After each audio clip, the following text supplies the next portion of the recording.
Sleep was elusive, haunting me with visions of past horrors, persistent and vivid.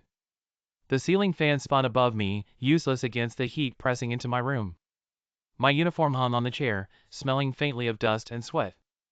I turned on my side, then back again, but rest refused to come. Arjun, my mother's voice came from the doorway. Soft, worried. She stepped inside, holding a glass of warm milk the way she had since I was a boy. It's past midnight. You haven't even tried. I sat up, rubbing my face. I can't, Ma. Not tonight. She didn't press, didn't scold. Instead, she placed the glass on the table and smoothed the creases of the bedsheet with her hand. You've chosen a hard life, my son. But don't let it swallow you whole. She left me with her words, but they didn't bring the sleep she hoped for. The days that followed blurred into each other, endless questioning, stacks of reports, streets that smelled of fear.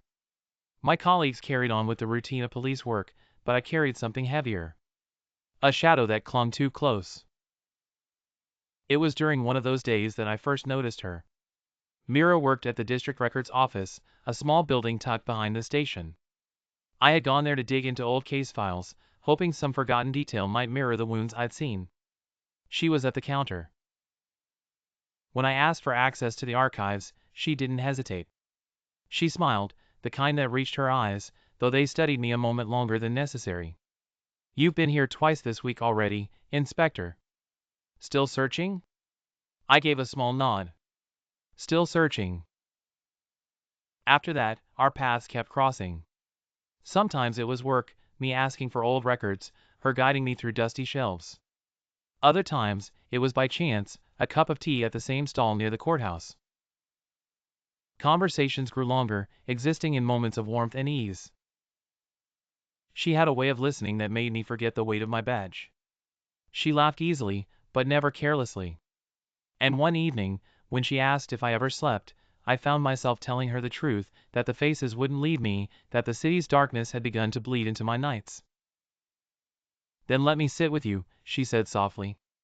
Sometimes silence is easier when it's shared. It was nothing dramatic, nothing like the stories in films. But it was real. Over weeks, those silences turned into companionship, companionship into warmth. Until one night, sitting on the station rooftop under a sky full of stars dulled by city smoke, I looked at her and realized the question had been waiting inside me for too long. Meera, I said quietly, my voice almost unsteady, I don't know what tomorrow brings in my line of work. But if there's a part of me worth keeping, will you keep it? She didn't laugh. She didn't hesitate. Her hand slipped into mine, steady and certain. I already am. From that night on, we weren't just crossing paths, we were walking the same road. And for the first time in weeks, when she was near, I slept. Just as dawn painted the edges of the city, the shrill ring of my phone shattered the quiet. I already knew, before answering, what it meant. Another body. The third.